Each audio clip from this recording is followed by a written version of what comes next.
আসসালামু আলাইকুম। গুগল এমন একটা শব্দ যেটা আমরা প্রতিদিনই ব্যবহার করি, সেটা কম্পিউটার থেকেই হোক বা মোবাইল থেকেই হোক। তো আজকে আমরা গুগল সার্চ ব্যবহারের কিছু টিপস বা ট্রিক্স দেখব, যেটা হয়তো আমাদের সার্চের অভিজ্ঞতাটাকে আরেকটু সহজ করে তুলবে। তো চলুন দেখে আসি। আমরা ওপেন করে নিচ্ছি ক্রোম। আচ্ছা, প্রথমেই আমরা দেখব রিলেটেড সার্চ, অর্থাৎ আপনি যদি একটি ওয়েবসাইটের মতো বা লুকে লাইক ওয়েবসাইট খুঁজে বের করতে চান, তাহলে আমরা এই কোডটি ইউজ করি। আমরা টাইপ করছি related:google.com। আচ্ছা, ঠিক গুগলের মতো অন্যান্য ওয়েবসাইট ইয়াহু, বিং, ডাকডাকগো আমাকে শো করছে এখন। অথবা আমি যদি আরেকটু অন্যভাবে দেখাই, related:facebook.com, তাহলে শুধুমাত্র ফেসবুকের মতো ওয়েবসাইটগুলোই সে আমাকে শো করছে। এটা হচ্ছে রিলেটেড সার্চ। আশা করি আপনাদের এটা কাজে লাগবে।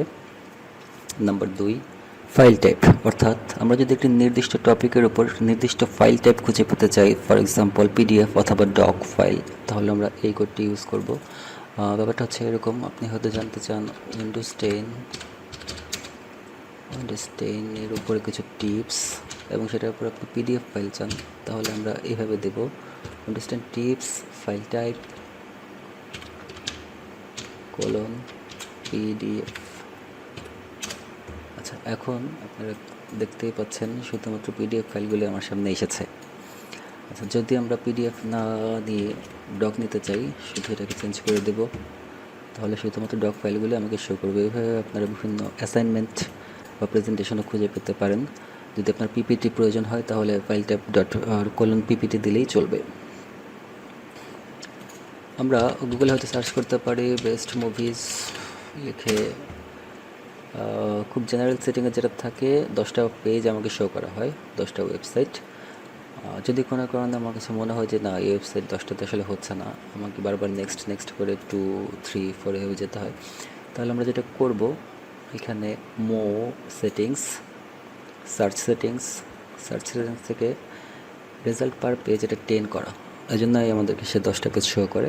এটাকে আমরা 20, 30, 40 বা 50 যাই হোক করতে পারি। যদি আমরা 100 দেই এবং এখান থেকে সেভ করে নিচে এসে, তাহলে আচ্ছা, মাঝে মাঝে ভেরিফিকেশন চাইতে পারে। এখন আমাকে সে 100টা রেজাল্ট শো করবে একটা পেজেই।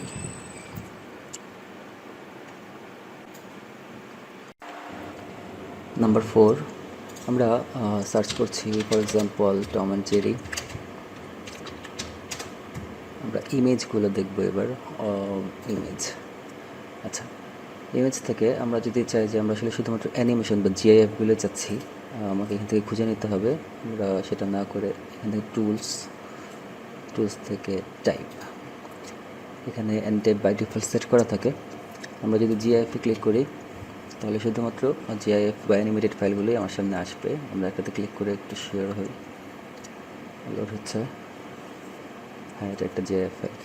আচ্ছা, এটা একটা গেল। এরপর আমরা একটু দেখবো ইউজার্স রাইট, এটা অ্যাজ ওয়েল এজ বেশি ইম্পর্টেন্টও।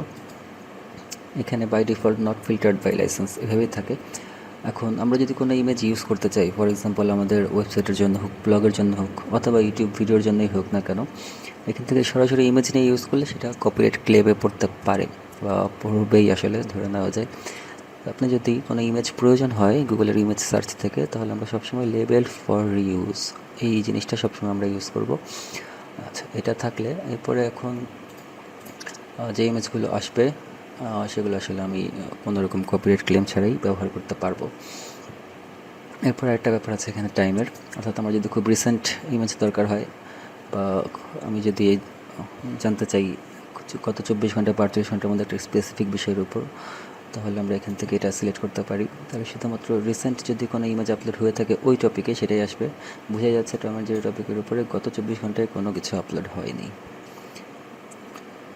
বন্ধুরা, সর্বশেষ আমরা দেখব গুগলের ইমেজ সার্চ, অর্থাৎ আপনার কাছে যদি কোনো স্পেসিফিক ইমেজ থাকে এবং আপনি সেটার ব্যাপারে জানতে চান, এটা কোনো মানুষের ইমেজও হতে পারে, বা কোনো অবজেক্টের ইমেজও হতে পারে, কোনো খাবারের ইমেজ হতে পারে, যেটা সম্পর্কে আপনি জানতে চান, সেটার জন্য আমরা গুগলের ইমেজ সার্চ ব্যবহার করতে পারি। এটার ইউআরএলটা হচ্ছে images.google.com। images.google.com-এ ঢুকলে এখানে একটা ক্যামেরার আইকন চলে আসে। আমরা যদি এটাতে একটা ক্লিক করি তাহলে আমাকে যেটা অপশন দেয় এখান থেকে আপলোড অ্যান ইমেজ, এটা আমি সিলেক্ট করলাম, চুজ ফাইল। আমরা আপাতত আমাদের মাশরাফি ভাই ওনার ইমেজটা ইউজ করে একটু দেখি।